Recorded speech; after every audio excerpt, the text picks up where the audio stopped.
Vira. Ini jadi panggilan saya ke sini untuk sedikit wawancara tentang rencana supervisi. Jadi seperti yang sudah kita jadwalkan dari awal tahun bahwa semua guru dan juga tenaga pendidikan harus ada supervisi dari kepala madrasah. Nah, jadwal Bu Vera kalau nggak salah berarti besok pagi. Iya. Pelajarannya IPA. IPA. Jadi pelajaran IPA ini termasuk hal yang sangat penting di dalam dunia pendidikan, maka harus ada peningkatan mutu setiap tahunnya. Jadi dengan cara supervisi ini bukan untuk mencari kesalahan-kesalahan guru, tapi membantu guru dalam meningkatkan kualitas mengajar. Jadi sebelum RPP sudah disiapkan? Udah, satu. Kemudian yang lampiran-lampirannya? Lampirannya ini untuk yang praktikumnya, LPD-nya. Ini lampiran 1, ini lampiran 2. Dikesinikan semua dulu. Termasuk LKPD-nya sudah lihat semua? Ini LKPD-nya. Ini penilaian pokoknya nanti. Ya, ini instrumen penilaian atau? Ya, penilaian kinerja siswa. Sebelum kita tengok-tengok atau kita periksa kelengkapan RPP-nya, jadi ada sedikit beberapa pertanyaan dulu ya. Jadi yang pertama, kira-kira sudah siap ya untuk supervisi ya? Insya Allah siap. Dan sudah dipersiapkan sejak lama tentunya. Jadi materi apa yang fokus untuk disampaikan besok? Ada masalah klasifikasi materi, poin yang ke-33, KD33 tentang klasifikasi materi bagian membedakan antara campuran asam dan basa dan campuran homogen dan heterogen. Berarti materinya kimia ya? Kimia. Di IPA itu ada biologi, fisika ada kimia. Jadi kalau kimia ini gimana? Praktikum berarti? Lebih praktikum. Jadi siswa nanti akan membuat suatu praktikum bagaimana melihat ini campurannya homogen atau heterogen. Terus ini larutannya bersifat asam ataupun bersifat basa. Jadi intinya sudah siap betul ya? Insya Allah. Gimana sehat hari ini? Alhamdulillah. Dengan kita sehat akan bersemangat ya. Iya. Jadi KD-nya tadi KD nomor berapa? 3.3. Jadi kalau ada praktik berarti nanti termasuk KD 4 juga masuk? Iya, kan? KD 4 keterampilannya. Jadi kalau saya suruh menyebutkan di KD 3 itu intinya apa tadi? Tentang siswa mampu membedakan antara senyawa, unsur, dan campuran. Terus siswa dapat menyebutkan contoh dari senyawa, unsur, dan campuran. Lagi siswa dapat membedakan antara campuran heterogen dengan campuran homogen. Membedakan antara larutan asam dan basa. Di situ yang kita temukan dalam kehidupan sehari-hari. Ada termasuk pengertiannya nggak? Senyawa itu apa? Ada.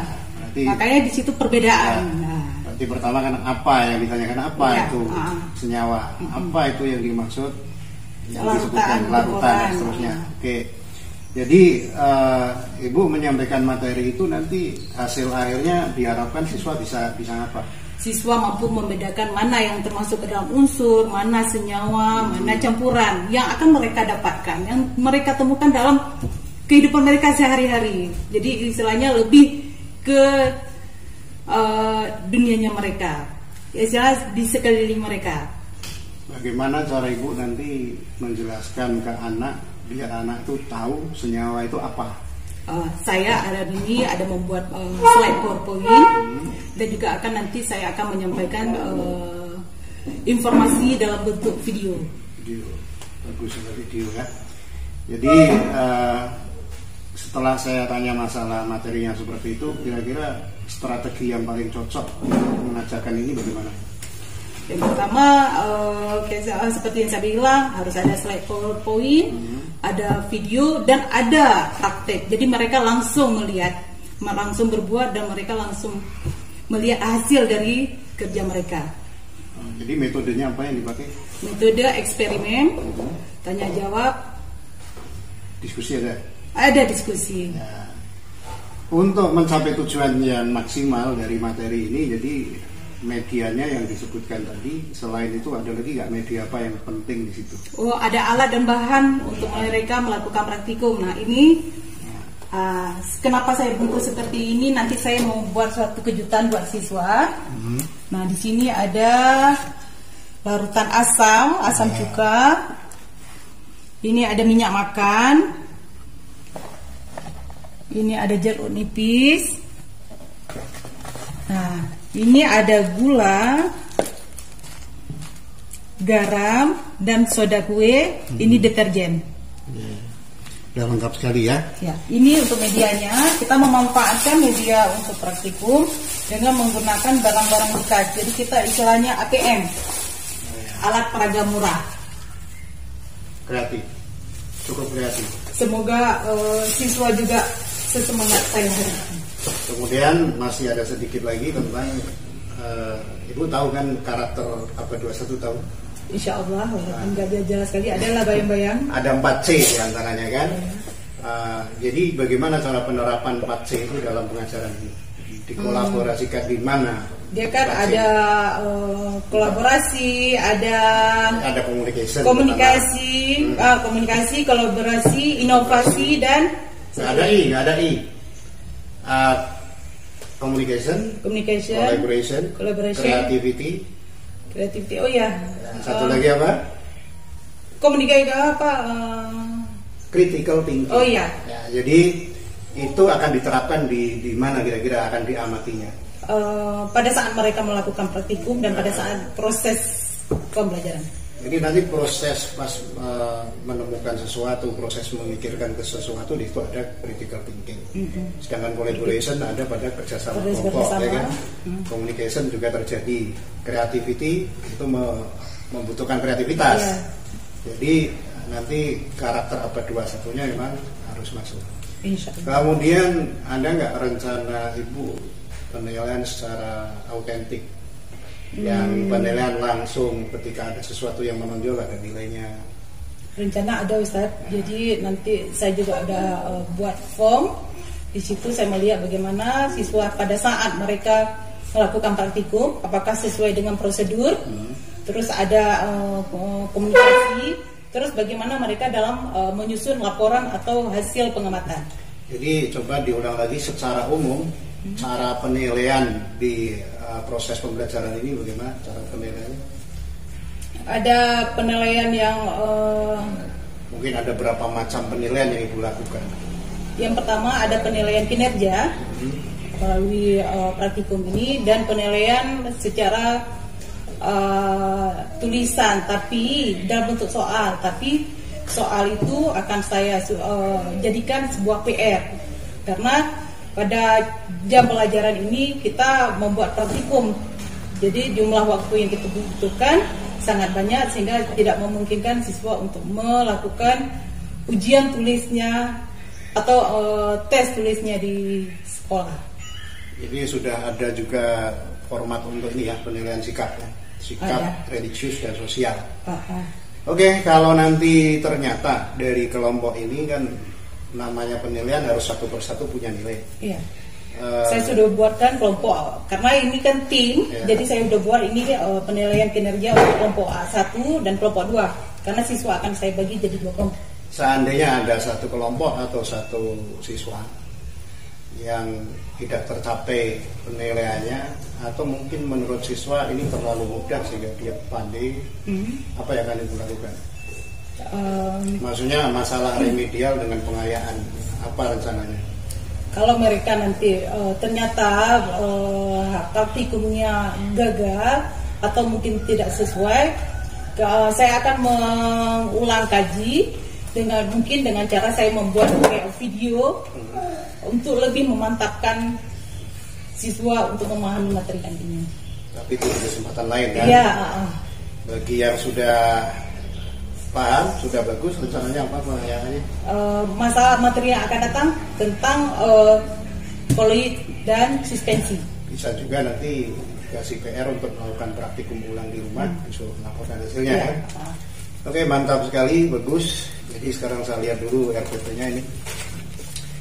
Jadi struktur RPP-nya untuk identitas sekolahnya sudah lengkap, kemudian kompetensi dia ada.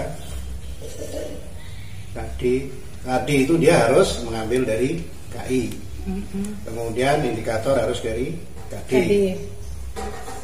Di sini ada disebutkan konsep, menjelaskan konsep campuran dan zat tunggal. Zat tunggal itu terdiri dari unsur senyawa. Menjelaskan perbedaan campuran unsur dan senyawa. Menyebutkan contoh, menjelaskan. Jadi di sini tidak ada membedakan, ada nggak di sini? Nggak ada ya? Tidak ada, tapi mereka harus. Berarti ini indikatornya lebih mendalam dari ini. Ya. Karena kalau mereka sudah tahu pengertian, berarti bisa membedakan. Ya, di pengertian itu sebaiknya nanti dimasukkan di sini. Ya. Jadi 331 itu pertama menjelaskan pengertian dulu. Kalau di sini tidak ada pengertian, berarti anak langsung harus membedakan kan? Enggak. Jadi nanti kalau di sini belum, nanti waktu praktek pengertian itu masuk mengerti. Jadi menjelaskan pengertian atau menyebutkan pengertian. Jadi ini KD3, KD4, indikator, tujuan harus sesuai dengan indikator. 1, 2, 3, 4, 5. Ini ada 5. Pakai kata-kata yang operasional. Cuma tadi yang belum masuk yang pengertian. Pengertian ya. Materinya unsur, senyawa, dan campuran. Macam dasar, metode eksperimen. Demonstrasi. Mungkin ditambah kelengkapannya nanti kan. Kalau diskusi kan di situ udah ada tanya jawab, udah macam-macam. Jadi diskusi dan eksperimen. Lebih cocoknya diskusi dan eksperimen. Alat, medianya, video pembelajaran sama slide PowerPoint. Ada lengkap sumber. Ada ambil dari internet. Iya, karena videonya saya ambil dari internet. Kemudian kegiatan inti. Kegiatan intinya pun ini nanti harus istilahnya berurutan. Menyelesaikan ini dulu, menyelesaikan ini sesuai dengan yang ada di sini.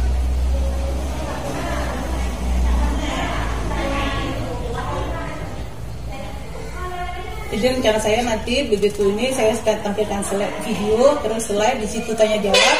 Setelah itu baru siswa melakukan praktikum. Hasil penilaian. Nah, ini yang di sini yang belum ditampilkan, yang istilahnya format untuk penilaian sikap. Iya.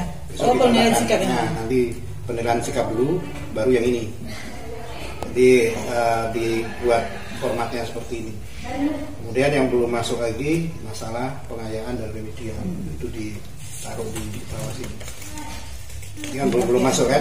Nah, jadi secara umum ini sudah instrumennya ini sudah yang pokok-pokok sudah ada semua, cuma tinggal sedikit-sedikit saja yang belum. Jadi nanti bisa dilengkapi setelah pasca supervisi. Nanti kita akan lihat ibu bisa mengajar sesuai dengan yang sudah direncanakan atau tidak sesuai. Nanti akan ketahuan pasca supervisi. Mudah-mudahan supervisinya lancar dan ibu maksudnya sesuai dengan apa yang sudah direncanakan. Dan ke depan nanti akan terus berusaha kita kembangkan supervisi ini agar kita semakin baik kualitasnya. Demikian, terima kasih banyak. Silakan diberi ruang. Assalamualaikum. Sampai ketemu besok.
Tulang. Satu lagi mana? Askaril.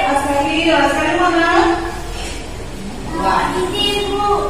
Izin mana? Keluar. Oke. Nah, kita belajar apa hari ini? Klasifikasi materi. Ya, kita hari ini belajar tentang klasifikasi materi. Nah, minggu kemarin kita pernah belajar tentang wujud zat. Wujud zat ada berapa? 3. Apa aja? Cair, gas. Oke, padat, cair, gas. Nah, benda padat, benda cair, dan benda gas ada nggak di sekeliling kita? Ada. Bermanfaat nggak buat kita? Bermanfaat. Untuk apa? Salah satu contoh manfaat wujud gas dalam kehidupan kita. Oksigen. Kamu? Karbon dioksida. Yang lain mana? Yang wujud gas yang kita manfaat? Gas. Gas untuk apa? Untuk memasak. Nah, selain wujud gas ada padat. Nah, yang padat ini apa? Oke. Kursi. Dinding. Cair.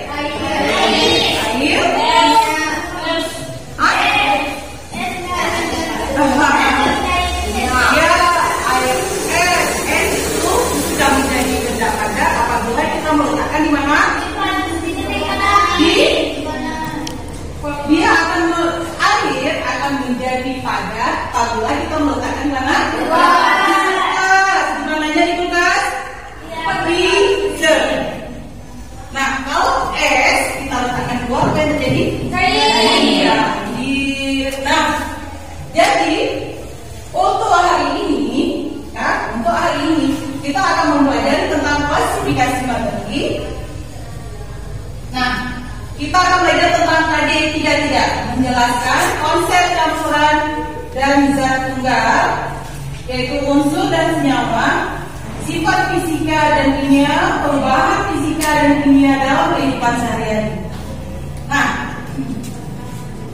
tujuan dari pembelajaran kita hari ini, kan? Setelah proses belajar mengajar kita berlangsung, siswa diharapkan dapat menjelaskan pengertian unsur, senyawa, dan campuran dengan benar. Terus menyebutkan contoh unsur, senyawa, dan campuran. Menjelaskan perbedaan campuran homogen dan campuran heterogen. Menjelaskan sifat asam dan basa.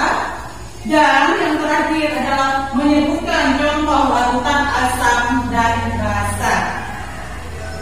Nah, dari materi yang dari judul yang kita lihat itu, ada nggak anak-anak yang pernah dengar kata-kata unsur, senyawa, dan campuran? Pernah? Pernah. Di mana kalian dengar? Di mana?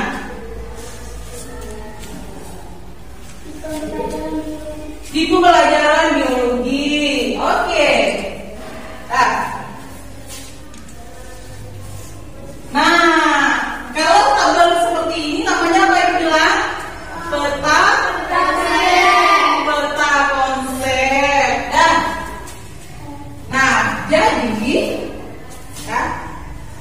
ini adalah peta konsepnya. Tujuan ibu menampakkan peta konsep itu kepada kalian supaya kita bisa memilah-milah, bisa membayangkan di mana letak pembagiannya.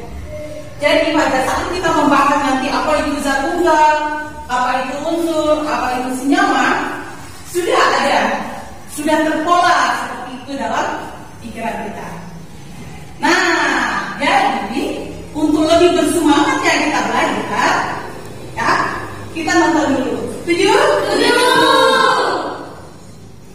Tapi nonton yang baik dan pahami apa yang ada.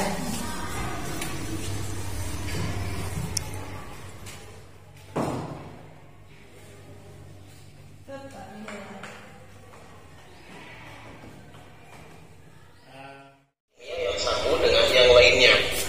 Ahli kimia sudah menemukan unsur sejak abad ke-9 dan unsur secara bertahap terus berkembang sampai abad ke-20. Unsur di alam dapat dibagi menjadi dua jenis, yaitu unsur logam dan non-logam. Contoh unsur logam adalah besi, emas, dan seng. Contoh unsur non-logam adalah karbon, nitrogen, dan oksigen. Selain itu masih ada juga unsur yang bersifat semi-logam. Berikut ini disajikan beberapa contoh unsur logam yang dikenal dalam kehidupan sehari-hari beserta lambang unsurnya.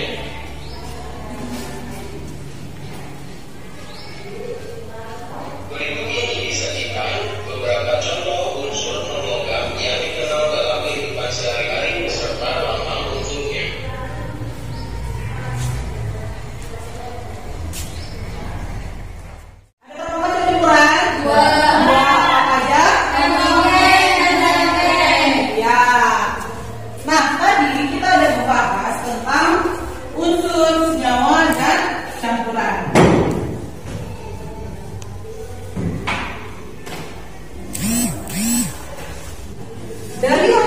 Dari slide yang ini tadi kan sudah dibahas tentang bagaimana penggunaan unsur, senyawa, campuran, ya kan? Dalam kehidupan sehari-hari kita. Karena IPA itu yang kita pelajari IPA adalah yang ada di sekeliling kita. Jadi lingkungan kita merupakan alat peraga yang paling dekat dalam kehidupan sehari-hari kita. Nah, apa tadi unsur? Unsur adalah zat tunggal yang tidak bisa diuraikan lagi. Kata kuncinya adalah tidak bisa diuraikan lagi. Apa itu unsur? Tidak bisa. Zat tunggal yang tidak bisa diuraikan lagi. Contohnya emas. Pernah lihat emas? Nah, yang ini apa nih? Emas. Bisa nggak dibagi lagi atau diuraikan lagi?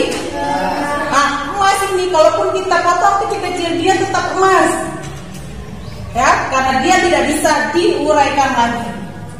Oke, ini adalah salah satu contoh unsur yang sering melekat pada kaum perempuan, jari kaum perempuan. Nah, bagian terkecil dari unsur adalah atom. Nah, unsur terbagi menjadi 3. Ada unsur logam, semi logam, dan non logam.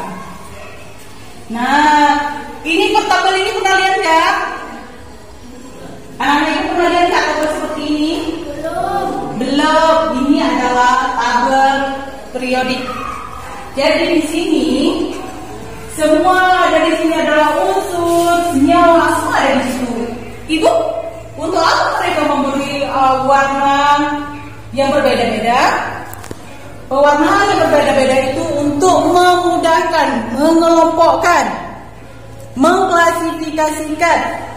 Nah, yang pink itu bersifat metal, yang biru non-metal, dan yang hijau adalah metaloid atau bentuk cairan.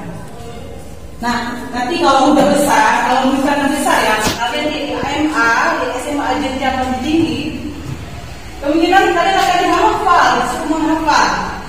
Nah, salah satu cara cepat ya untuk menghafal ini, kalau dulu saya ingat di waktu itu sekolah dulu, Herlina, kaulah rembulan kita sang dimadukan. Sebenarnya apa dibagi itu? Untuk memudahkan kita menghafal.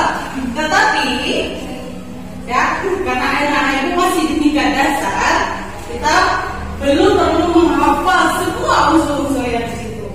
Tetapi hanya beberapa yang ada di dekat kita. Nah, senyawa adalah materi yang tersusun atas 2 unsur atau lebih. Nah, senyawa itu ada yang senyawa alami atau alam. Apa itu senyawa alam? Senyawa hidup berasal dari alam. Kalau senyawa buatan dibuat oleh manusia. Contohnya gula. Gula itu dari mana? Gula dari mana?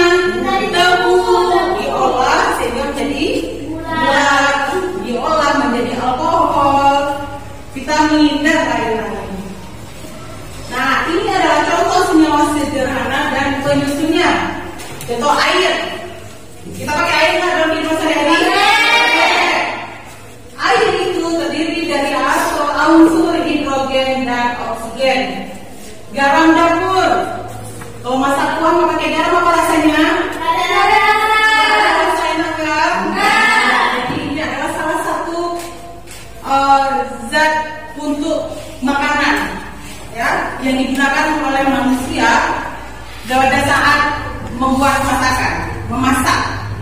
Nah, garam dapur itu terdiri dari natrium dan klorin, terus gula, ada karbon, hidrogen dan oksigen. Nah, tadi kita bilang yang namanya senyawa tersusun dari dua unsur atau lebih.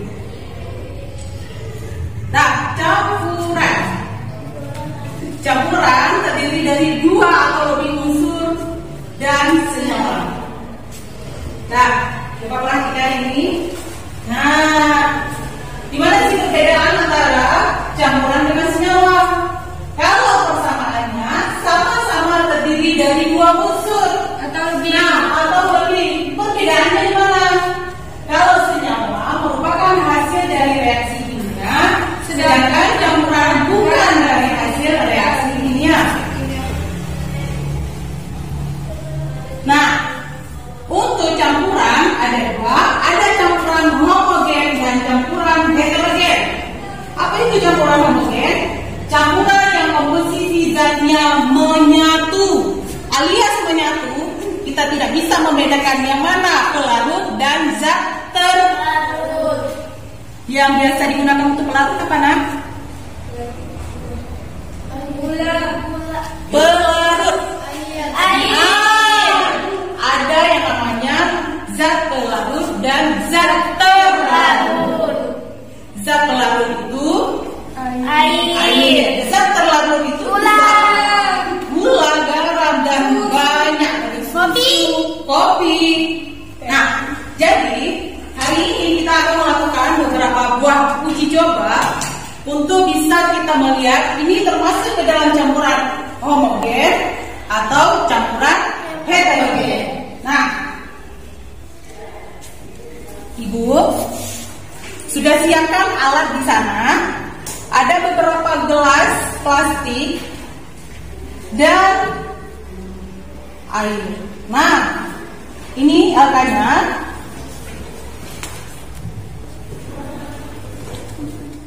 Kita mau melakukan praktikum. Kita akan melakukan uji coba tentang campuran asam dan basa.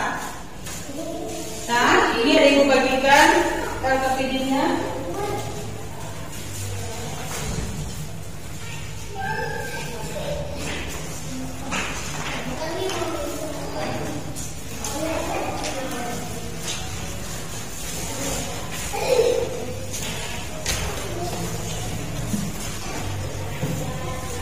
Ibu ada beberapa alat yang sudah Ibu siapkan.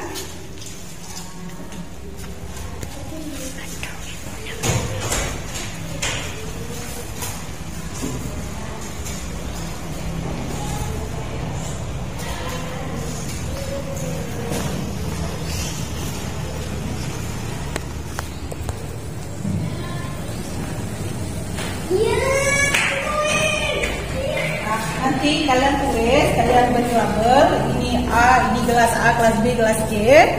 Nah, ini ada cuka, ini deterjen, ini minyak makan, gula, garam, dan soda kue.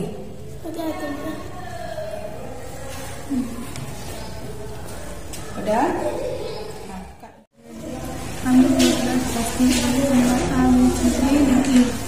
Isilah keluarga tersebut dengan air sebanyak setengah tinggi gelas. Tambahkan pada gelas A 1 sendok minyak pasir. Tambahkan pada gelas B 1 sendok minyak pasir. Tambahkan pada gelas C 1 sendok minyak garam. Tambahkan pada gelas D 1 sendok sirup. Tambahkan pada gelas E 1 sendok garam. Aduk kelima gelas tersebut dan tambahkan isi kelima gelas tersebut. Diskusikanlah soal-soal berikut dengan tema sekelompokmu dengan jawabnya buah ini. Kelas A, B, C, D, E. Jadi ini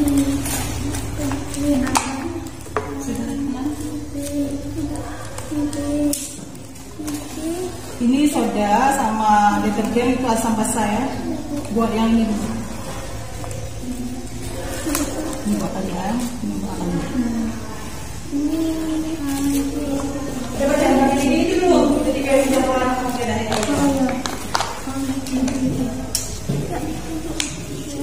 tuangin airnya, bagikan beberapa gelas. Ada berapa?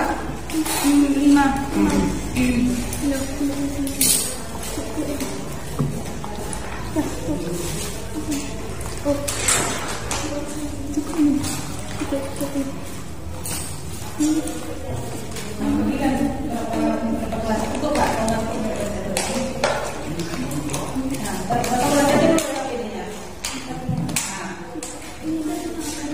Ibu lihat nanti ya siapa yang bekerja, siapa yang menemani, itu ada penilaian sendiri ya.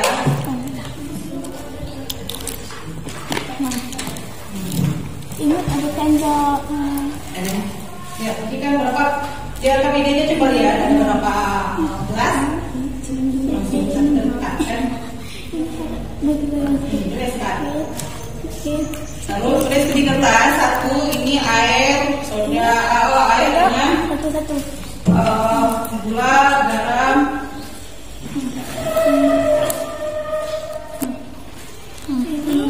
Soda. Itu yang soda di mana? Yang asam kan? Asam. Yang buat yang campuran dulu nak. Campuran.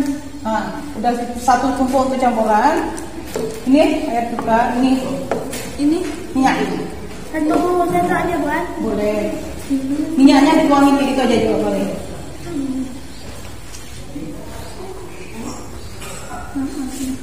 Satu sendok jeruk nipis. Dan sampai tempat.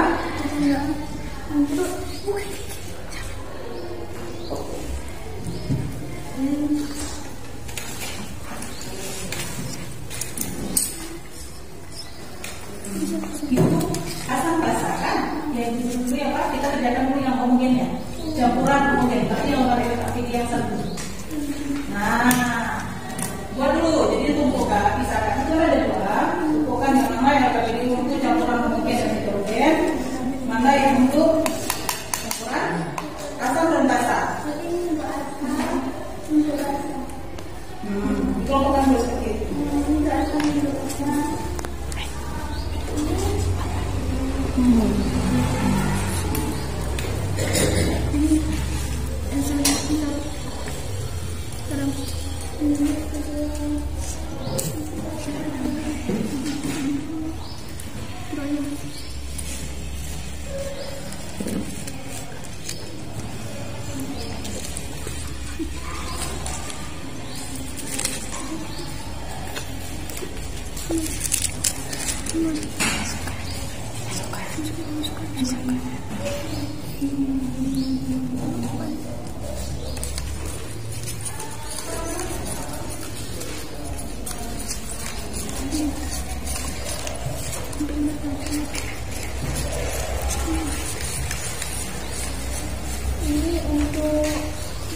Ini untuk apa ini? Jangan lupa kalian pisahkan, jangan nanti nggak tahu begitu sudah terlalu nggak tahu lagi ini ada apa ini apa. Kemudian di kertas ada garam. Kelas apa tuh? Kelas A, kelas A. Nanti kan juga pertanyaan itu. Kalau kalian tidak memisahkan seperti itu, nanti bingung begitu jawabannya di bawah.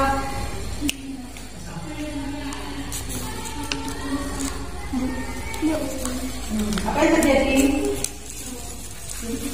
Yang isinya apa juga? Sudah pakai minyak kan? Buat terus yang minyak, nanti tinggal tuangin aja. Boleh.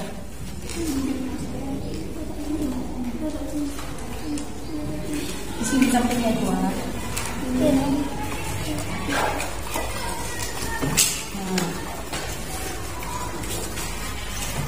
Oke. Ini minyaknya mana yang buat minyak? Coba. Kalau kita tidak tahu ini terus.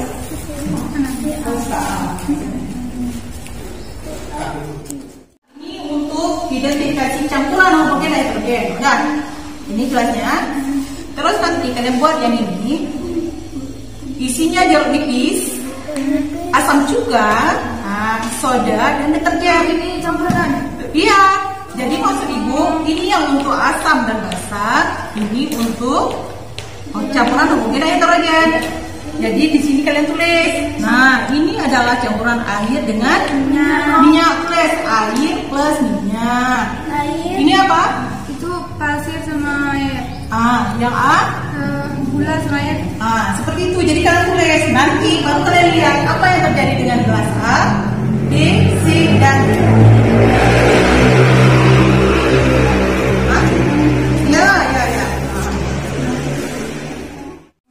Ya.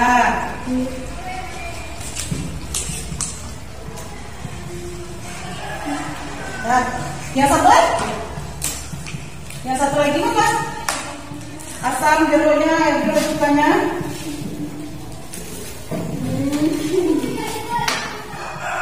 Ini cukanya, jeruknya udah diperas. Belum. Ini jeruknya udah diperas. Udah, cukanya. Udah, atau satu-satu aja dulu.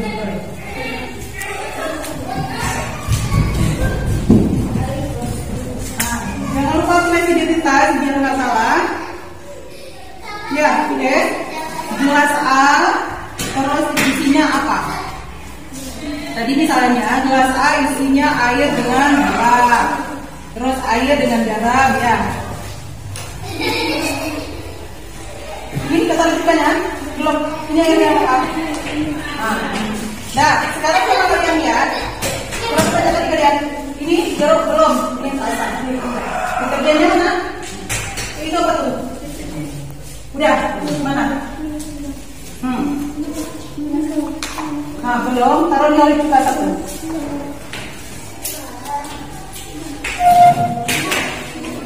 Ya. Jadi tulis. Gak apa-apa, jadi sekarang kalian buat ini. Enggak, lihat baca selesaikan ini dulu. Lihat hasilnya. Yang mana tanpa endapan? Ini apa? Gula belum habis dia coba. Nah, harus dikacau yang habis gula garam sampai habis dikacaunya. Nah, kalau misalnya minyak itu tuh nggak boleh dikacau habis ya, kan habis ya.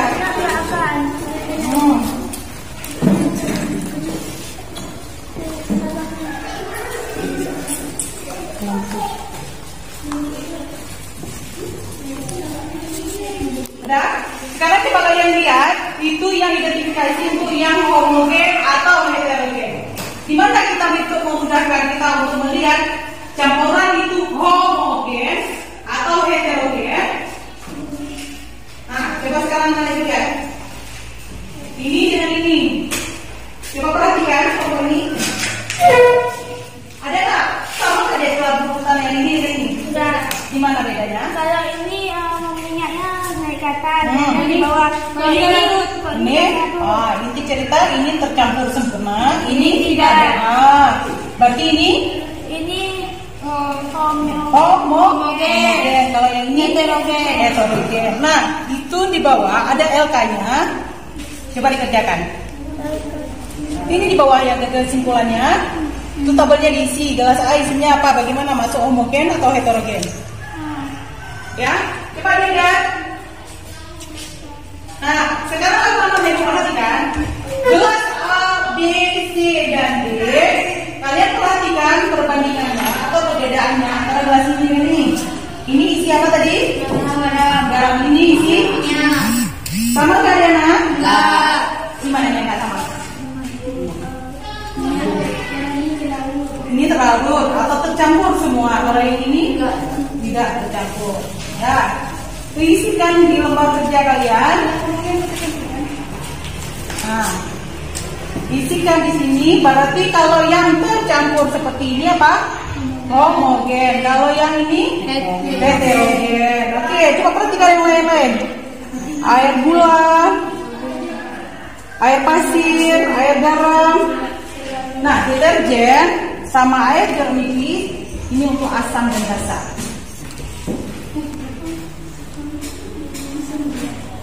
Nah, coba ditulis terus isi.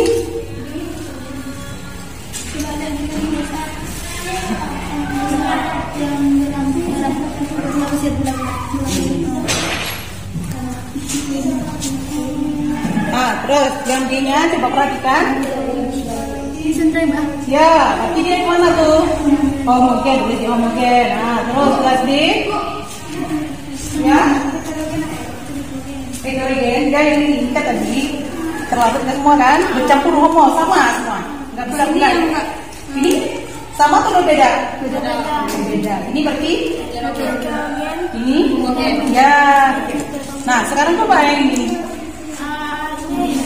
Ini homogen. Ini homogen. Ini heterogen. Apa nih yang jelasnya apa nih? Ini homogen. Tadi udah tahu apa itu homogen. Sama semua. Berarti kita tidak bisa memisahkan. Bisa kalian pisahkan air dengan gula lagi sekarang? Bisa nampak ini air dengan gula? Tidak. Berarti kalau tidak bisa membedakan lagi atau tidak terpisah lagi, ini namanya larutan homogen. Nah, kalau yang ini walaupun kita sudah mengaduk, sudah kita aduk-aduk, tetapi masih juga terpisah, ini namanya heterogen.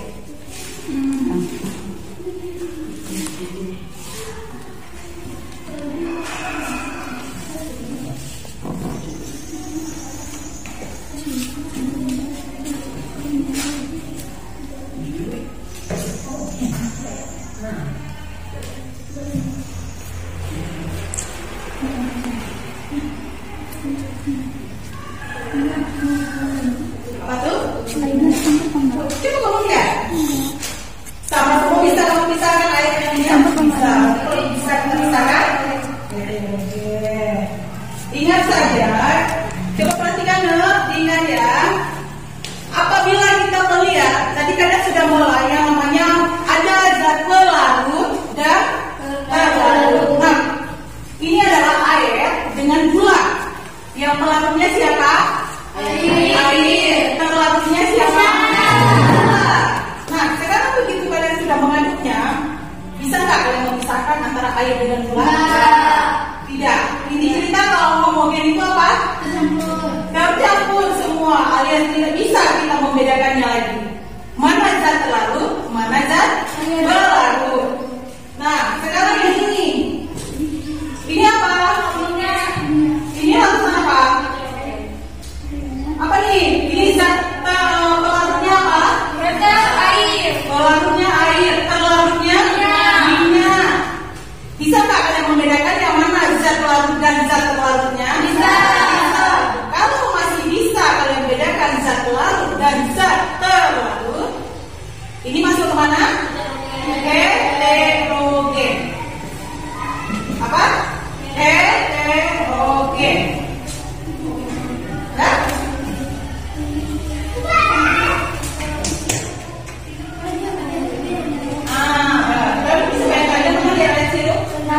Bisa kamu bedakan lagi sirup dengan airnya? Tidak. Tapi masuk mana? Oh, homogen.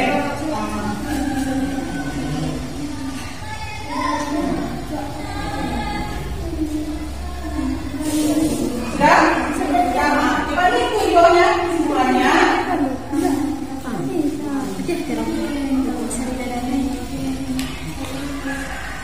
Ada yang mau tanyakan?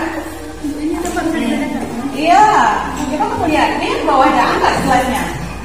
Nah, mana tahu nggak yang mana pelarut, yang mana zat terlarutnya? Tahu. Berarti kalau kita tahu namanya apa? Heterogen. Kalau yang tidak bisa kita pisahkan lagi namanya apa? Homogen. Oke, lanjut. Apa? Homogen, homogen ya.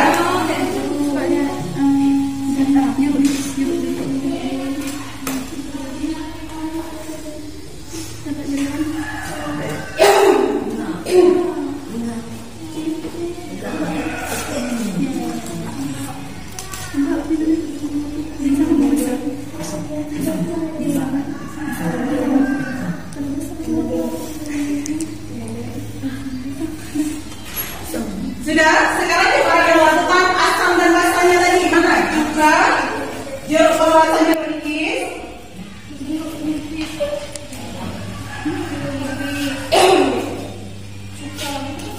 Ini juga udah dicampurkan, ya. Udah, ini udah selesai kan? Buangnya dulu.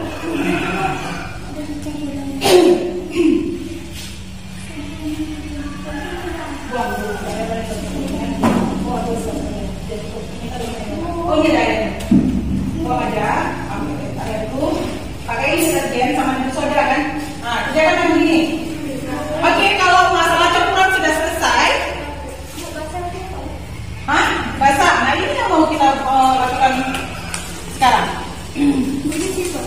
Ya.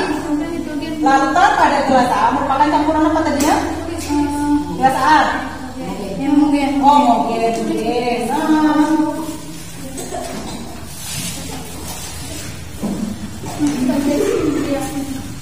Bagi-bagi tugasnya.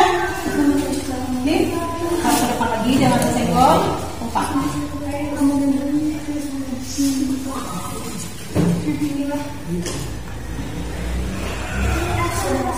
Kita akan melakukan uji coba yang kedua untuk larutan asam dan basa. Nah, jadi ini adalah namanya kertas lakmus. Kertas apa?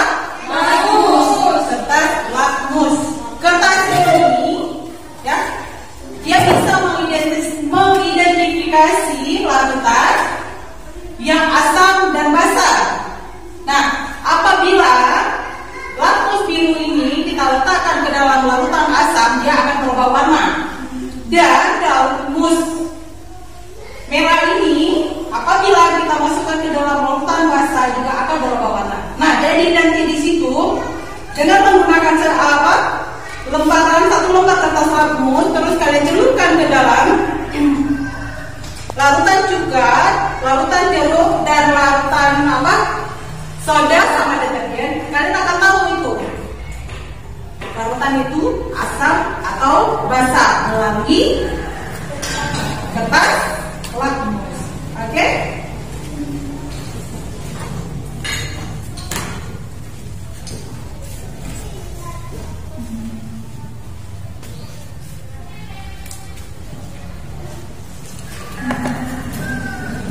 Kita ada 4 gelas.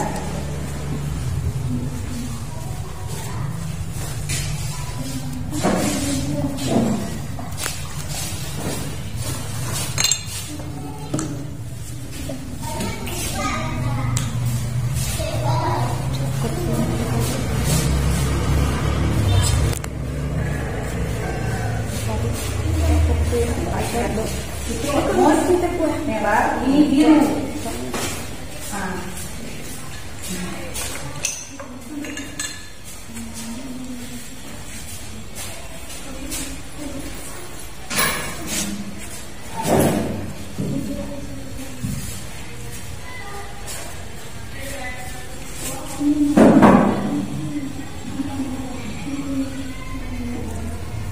Ini lakmus apa?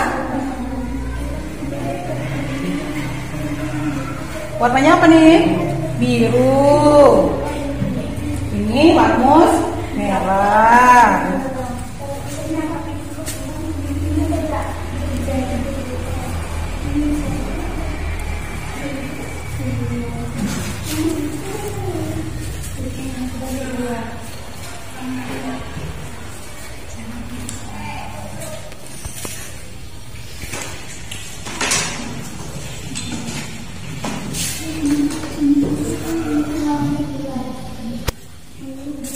Kalian sudah foto yang mau ditunggu.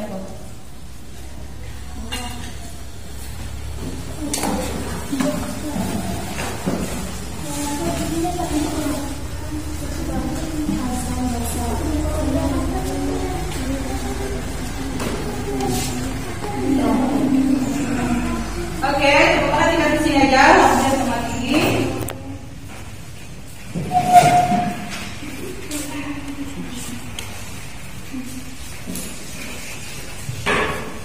Coba perhatikan. Ini adalah perbedaan, itu indikator yang dinilainya. Kalau asam, coba perhatikan, udah ditaruh kertas lakmusnya. Mana larutan asamnya tadi? Larutannya di mana? Belum. Ya, belum coba ditaruh cukanya mana? Cuka. Nah, coba celupkan. Akan berubah warna jadi apa? Yang merah. Coba celupkan warna merah. Yang di situ. Pegang terus jadi empat-empatnya semua bekerja. Hati-hati, jangan sampai tumpah.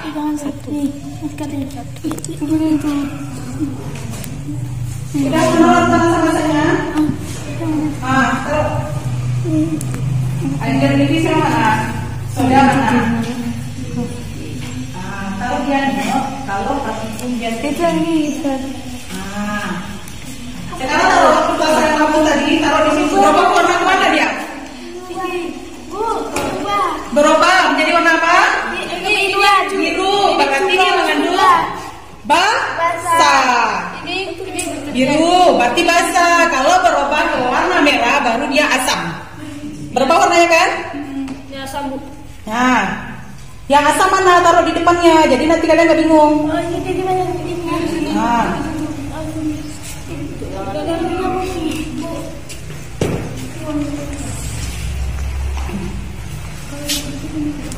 Boleh, ya. Celupkan ke semua papannya.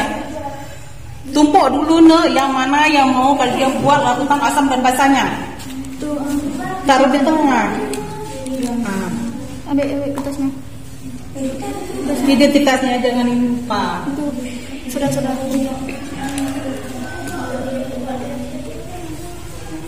Cukup tadi. Dan celup terus, udah tadi kan? Nah, celup terus kertasnya, empat orang pegang satu ini.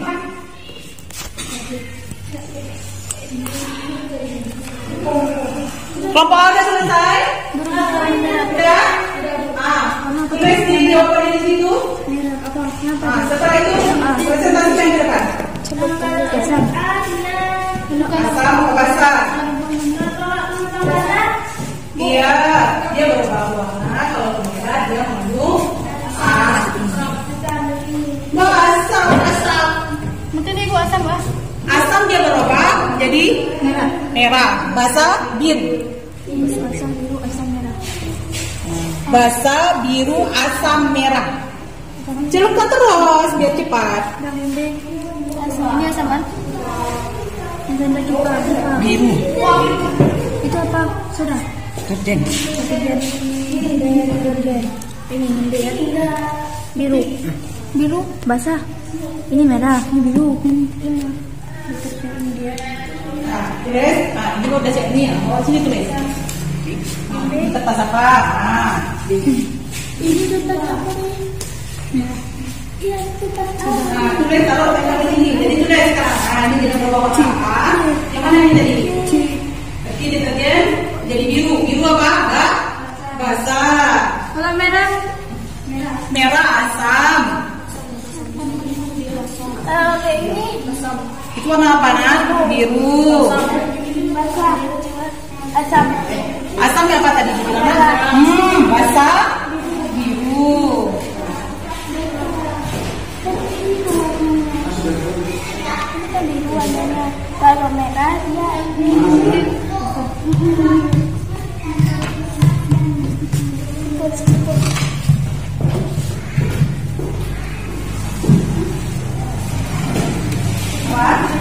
Merah. Larutan apa itu?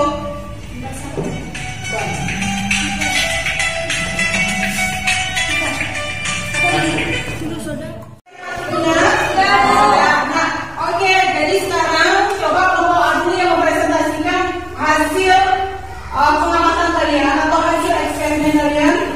Depan.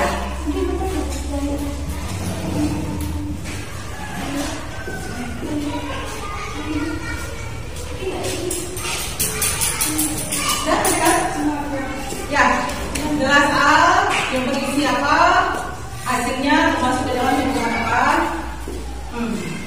Assalamualaikum warahmatullahi wabarakatuh. Waalaikumsalam warahmatullahi wabarakatuh.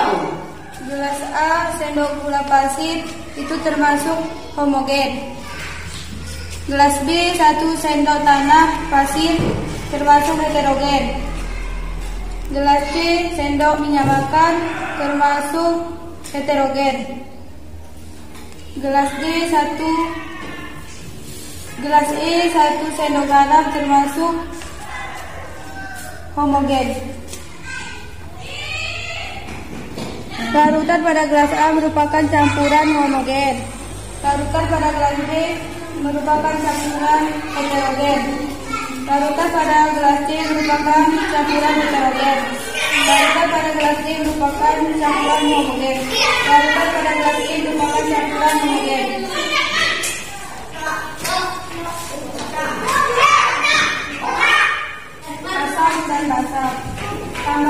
kelas A 1 sendok jeruk nipis disebut asam.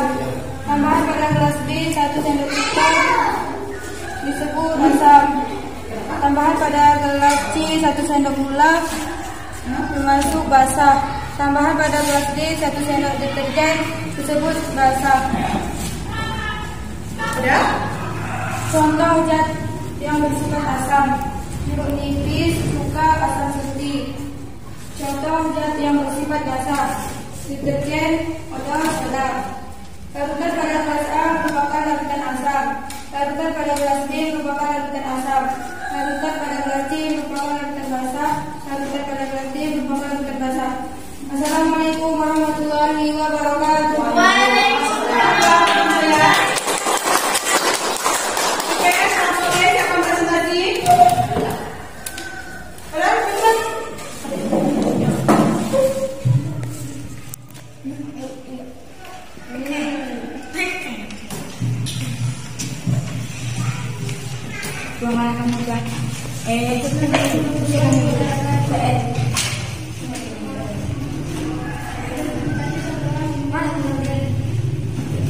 Gelas A 1 sendok gula pasir termasuk homogen. Gelas B 1 sendok termasuk heterogen. Gelas C 1 sendok minyak makan termasuk heterogen. Gelas E 1 sendok garam termasuk homogen. Apa perbedaan antara campuran homogen dan campuran heterogen? Kalau homogen yang dicampur tidak dapat dibedakan lagi karena air dan air. Kalau heterogen tidak dapat dicampur dapat dibedakan. Larutan pada gelas A merupakan campuran homogen. Larutan pada gelas B merupakan campuran heterogen. Larutan pada gelas C merupakan campuran heterogen. Larutan pada gelas E merupakan campuran homogen. Asam dan basah. Gelas A 1 sendok jeruk nipis termasuk asam. Gelas B 1 sendok cuka termasuk asam. Gelas C 1 sendok soda termasuk basah.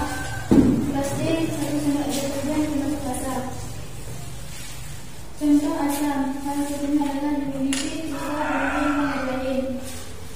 Basah adalah soda, deterjen, odol dan lain-lain. Larutan pada gelas A merupakan larutan asam. Larutan pada gelas B merupakan larutan asam. Larutan pada gelas C merupakan larutan basah. Larutan pada gelas D merupakan larutan basah. Oke. Nah, selanjutnya. Oke, jadi kesimpulannya apa? Kalau air dengan gula, campuran apa? Campuran Air dengan gula. homogen. Air dengan minyak. Heterogen. Kalau lakmusnya, kertas lakmusnya berubah warna menjadi merah, dia berapa berarti? Rasanya asam. Kalau berubah kertas lakmusnya berubah biru, basah. Yang mengerti? Ada yang ditanyakan lagi? Oke, jadi itulah larutan homogen dan heterogen. Larutan asam dan basah yang sering kita temukan dalam kehidupan sehari-hari kita, yang ada di sekeliling dan bermanfaat bagi kita. Oke, untuk hari ini sudah cukup dulu sampai di sini. Tolong alat-alat peraganya itu disimpan, dirapikan kembali, mejanya dibersihkan. Nah, jadi apa manfaat kita belajar IPA? Jadi kita tahu ternyata hal yang setiap hari kita lakukan itu adalah pelajaran. Dan belajar itu tidak mesti harus membaca buku seperti ini. Dari kegiatan sehari-hari kita, dari pengalaman kita, dari keseharian kita di lingkungan, itu adalah belajar. Oke? Nah, jadi harapkan anak-anak ibu semua selalulah belajar. Karena belajar di waktu kecil sebagai mungkin belajar di waktu dewasa apa beda mungkin di atas batu dengan di atas air? Iya. Oke. Nah, jadi hari ini kita bukan sampai di sini. Ibu akhiri dengan wabillahi taufiq wal hidayah. Assalamualaikum warahmatullahi wabarakatuh. Waalaikumsalam warahmatullahi wabarakatuh.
Bagaimana proses pembelajarannya tadi? Ada beberapa kendala, mungkin ya kelupaan saya. Salah satunya seperti kertas lakmus lupa saya lambingkan di situ. Terus zatlah rootnya, airnya yang terlupakan. Jadi kalau kita tengok secara keseluruhan sangat bagus ya, maksudnya materinya pun sungguh menarik karena anak menemukan hal-hal yang baru di situ dan bisa berkreatif. Jadi kelebihannya diantaranya dari materinya sangat menarik, contoh-contohnya itu betul-betul nyata ada di depan mata. Karena kalau kita tidak menggunakan contoh yang nyata kan anak membayangkan kan susah. Iya. Contohnya larutan campuran atau yang tadi homogen ada heterogen itu kalau membayangkan kan tidak. Jadi sudah bagus, contoh ada, materinya sudah menarik, kegiatannya pun interaktif. Cuma ya tadi biasa seperti guru-guru yang lain juga ada sedikit catatan-catatan yang mungkin bisa untuk perbaikan kualitas di masa yang akan datang. Jadi yang pertama kali tadi mungkin saya yang agak kurang pas atau apa, jadi ada seharusnya di awal Ibu setelah menyampaikan tujuan pembelajaran itu ada disampaikan hal apa saja yang mau dinilai selama proses. Oh iya. Jadi itu biar anak-anak, oh ini saya nanti mau dinilai soal ini, saya mau dinilai ini. Jadi anak persiapan dan mungkin lebih serius. Contohnya anak-anak nanti waktu proses Ibu akan menilai kalian ya, diantaranya yang saya nilai itu nanti sikap kalian, bagaimana semangatnya, bagaimana kerajinannya dan seterusnya. Itu tadi harusnya ditekankan bahwa itu mau dinilai. Jadi itu catatan kecil. Yang berikutnya untuk setelah menyampaikan materi tadi ada yang kurang pasnya di sini. Jadi kurang penekanan. Contohnya tidak diyakinkan, tidak ditekankan kepada anak. Contohnya materi itu apa? Itu penekanannya kurang. Jadi nanti seharusnya setelah anak itu diberi pertanyaan atau dikasih penjelasan ada simpulan khusus. Oh jadi materi itu ini. Ada pertanyaan nggak? Ada baru lagi. Jadi itu kan macam-macam, ada materi, ada apa? Senyawa dan seterusnya itu kurang penekanan. Jadi materinya itu bagian dari atas, kan makanya ada buat peta konsep. Jadi mereka lebih membayangkan di mana letaknya. Ya, tapi penekanan materi itu penting sehingga waktu praktek itu tahu oh ini asan ini basah. Kemudian waktu memutar video itu sebaiknya ada perintah ataupun tugas yang harus dikerjakan selama memutar video. Contohnya nanti setelah saya putar video ini akan ada pertanyaan. Jadi tolong nanti waktu kalian tonton video perhatikan pertanyaan yang Ibu kasih. Jadi nanti setelah itu dicek betul nggak dia nonton videonya serius gitu. Jadi nanti ngeceknya bisa beberapa orang. Seperti biasa kalau ngecek itu seharusnya anak yang kita anggap tidak mampu. Kalau yang dianggap tidak mampu bisa jawab, yang mampu nggak usah tanya lagi. Jadi pengecekan seperti itu tadi masih kurang. Jadi waktu menonton video anak dikasih tugas. Kemudian yang berikutnya ini kejadian seperti Bu Gaiti juga kemarin, maksudnya ternyata videonya nggak jalan, ya kan? Videonya nggak jalan. Sudah saya sarankan kemarin nanti ke depan harus ada antisipasi. Ketika video nggak jalan, apa antisipasinya? Jangan kita sibuk ngurus video waktunya habis gitu. Jadi mungkin ada antisipasi berupa kertas atau apa untuk menggantikan video itu. Nanti komentarnya terakhir ya. Kemudian karena kejadiannya seperti itu, ada kesan yang cukup membosankan di part menonton video itu. Jadi yang saya perhatikan, yang betul-betul memperhatikan cuma satu atau dua, yang lain masuk bodoh kan. Waktu menampilkan slide itu, yang slide materi itu seharusnya gunakan full screen, enggak lebih besar. Tadi enggak full screen ya? Iya. Ya, itu hal-hal kecil tapi padahal pengaruhnya besar. Hal-hal kecil tapi pengaruhnya besar. Waktu penyampaian materi di awal itu ini lebih banyak ke ceramahnya. Ibu lebih banyak menjelaskan kan tadi materi itu ini lebih banyak ke ceramah. Mungkin solusinya yang ke depan sebenarnya lebih ke ini, kalau menurut saya kan lebih fokus ke ini dengan ke yang video tadi. Cuma videonya dengan ukuran gambar yang besar tanpa suara, kita pindahkan ke yang kecil bersuara tapi mereka kurang menarik ya. Seperti yang ini. Makanya seharusnya bukan ibu yang menjelaskan. Harusnya kalau persiapan materi, anak dikasih materinya yang berisi itu, suruh baca. Ingat, disuruh baca pun harus diberi waktu, makanya 5 menit, tolong cepat baca. Jadi nanti penjelasannya setelah anak berusaha memahami, oh materi itu ini menurut bacaan itu. Nah, itu baru ditanya, kira-kira paham nggak itu? Kalau nggak paham ada pertanyaan baru, nanti ada penekanan. Jadi anak-anak materi itu ini. Kalau tadi kebalik, dari ibu dulu baru ke anak. Kalau yang seharusnya dari anak dulu baru ditambahin. Jadi diskusinya kan tadi dalam 2 bagian, maksudnya diskusi masalah konsep atau materi dan diskusi praktek, ya kan? Prakteknya kan diskusi itu, ada diskusi. Jadi dipisahkan. Setelah diskusi materinya selesai, mantap, baru ke praktek. Sementara tadi yang diskusi materinya itu masih cukup mengambang. Tapi tadi kalau ada materi-materi yang betul dikasih di situ untuk diselesaikan, materi diskusi selesai, baru ke prakteknya. Kemudian yang kelupaan media itu cukup fatal, ya kan? Karena andaikan kita diuji yang serius di tempat pengujian yang kita tidak bisa keluar lagi, kelupaan media. Jadi nilainya persiapan untuk medianya jadi kurang siap. Kemudian ada kesan ibu perhatiannya kepada kelompok atau anak tertentu saja. Jadi lebih banyak di kelompok satu, beberapa yang sini. Ya, juga ada anak-anak yang seolah-olah nggak dapat perhatian gitu. Maksudnya orang-orang tertentu ada yang menonjol atau yang tanya, sementara ada yang tidak, itu tadi saya lihat kurang perhatiannya. Jadi ada kesan mengistimewakan 1 atau 2 orang atau kelompok. Mungkin karena media kurang lengkap, jadi kesannya sibuk ibu ngurusi media. Kemudian seharusnya memang sebelum praktek itu ada betul-betul dicek apa yang nanti akan disampaikan. Selanjutnya ini catatan ini itu mungkin ya tadi ada yang saya mungkin yang silap mencatat mungkin atau memang seperti kejadiannya itu menjadi pembelajaran semua.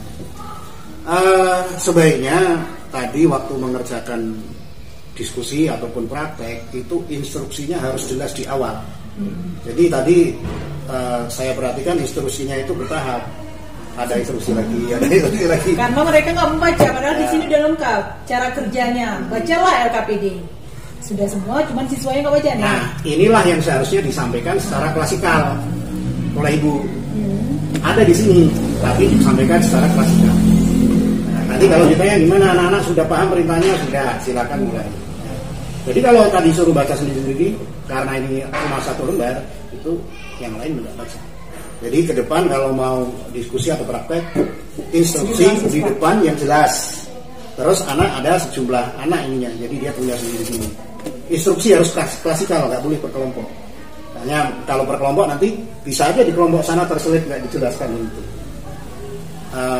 Nah kemudian ada yang kurang masalah media tadi, seharusnya karena ibu membutuhkan kelas A, kelas B, kelas C, harusnya ibu siapkan label tuh ya kan, label, ditambah polisi minimal kertas sama lem. Tadi lemnya nggak ada, kertasnya ada. Jadi kalau ada label enak lagi tulis A, B. Kekacauan tadi memang karena siswa di situ pada saat memberi labelnya itu yang kurang tidak atau bisa dibilang tidak sesuai prosedur. Makanya ini apa ya? Jadi mereka terlupakan yang kelas A, larutannya apa, pelarutnya apa, yang B juga seperti itu. Kemudian tadi waktu di prasupervisi saya sudah ada menyinggung masalah catatan khusus. Jadi tadi catatan khusus tidak terjadi. Contohnya anak ada yang nggak masuk, semuanya kan, tapi ada yang terlambat kan, itu masuk catatan khusus. Dan catatan khusus tadi kalau bisa disampaikan di penutup, sehingga kedepannya tidak terjadi lagi gitu. Yang hal-hal catatan khusus yang penting-penting tadi itu tidak terjadi. Kemudian reward tadi saya lihat cuma 1 aja waktu tepuk tangan itu. Tapi yang kelompok kedua juga tidak terjadi. Ada. Kemudian yang saya maksud reward yang tidak ada ketika anak berhasil menjawab, itu paling tidak bagus. Nah itu anak akan sangat membekas dengan kata-kata kita. Oh bagus sekali, berarti udah paham dan seterusnya. Minimal menggunakan kata-kata pujian. Atau bisa juga dengan benda tertentu, mungkin permen atau apa kan.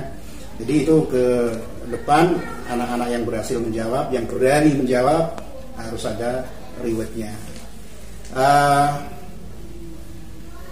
Yang ini mungkin ngulang sedikit lagi tadi, penegasan materi itu penting sebelum melakukan praktek. Jadi setelah kita pastikan kalau anak, karena di checklist di situ ada juga apakah guru menegaskan kembali materi sesuai KD. Kalau sudah ada semuanya paham, baru mulai ke praktek. Kerja diskusi praktek itu juga harus dibatasi waktu, sehingga ini tadi kita terlewat waktunya cukup lama. Jadi kerja apapun di kelas, baik kelompok ataupun tugas, harus dibatasi waktu. Anak-anak, kalian ini diberi tugas untuk mengerjakan ini dalam waktu 10 menit ya. Nanti kalau 10 menit tidak selesai, boleh tambah waktu. Tapi kalau nggak dibatasi, berarti anak-anak kan asik, senang. Itu akhirnya lama. Jadi pembatasan waktu itu sesuatu hal yang wajib, karena untuk mengatur waktunya. Sistem kerja di diskusinya dan prakteknya masih kurang terarah karena tadi ada kekurangan ini, ada instruksinya yang bertahap dan sesuai. Yang terakhir memang waktu yang kurang sesuai karena berbagai hal gitu kan. Jadi ada waktu yang kurang sesuai. Kemudian akan lebih bagus lagi waktu presentasi, satu orang itu yang pimpinannya tadi membaca, harusnya satu lagi menunjukkan gelasnya. Ini baca gelas A, ini dan ini asam, tunjukkan.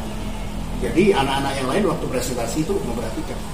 Tadi jangankan anak-anak lain memperhatikan, gurunya sendiri kurang perhatian, malah sibuk dengan yang lain. Ya nggak, tadi ada sibuk yang di meja. Jadi anak menyampaikannya itu kawan-kawannya yang dengarkan, ibunya pun di belakang. Itu ada sedikit miss juga di situ. Jadi coba lebih menarik nggak ketika dibaca itu gelasnya ditunjukkan. Ini gelas yang dibaca. Nah, jadi mungkin itu aja. Sekarang silakan ditanggapi. Ini sekali lagi bukan mencari kesalahan, tapi kita mencari bagaimana perbaikannya. Bukan untuk ibu ini masih salah, bukan. Jadi ini semua untuk petunjuk bagi kita. Oh ternyata saya kurang di situ. Nah sekali lagi, yang bisa melihat kesalahan kita adalah orang lain yang menonton. Kalau penonton bola kan dia komentar pandai kali, main belum tentu. Nah, mungkin saya juga komentar pandai, main belum tentu. Tapi ini untuk perbaikan. Silakan ditanggapi.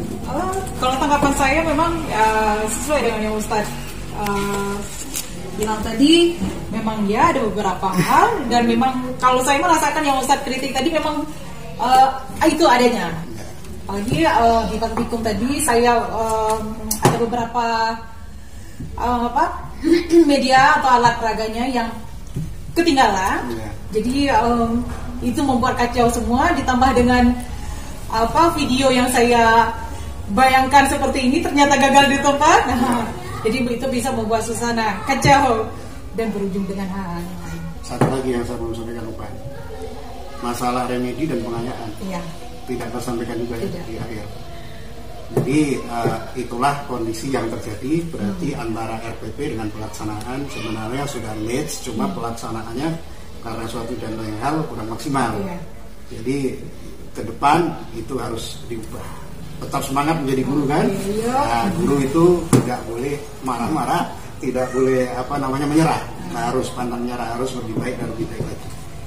Terima kasih. Mudah-mudahan ke depan akan lebih berkualitas lagi cara mengajar. Pertahankan yang sudah baik, materi-materi menarik, peralatan yang mendukung, dan kemudian video di awal itu sangat penting untuk dikondisikan yang sebaik itu. Silakan bisa kembali.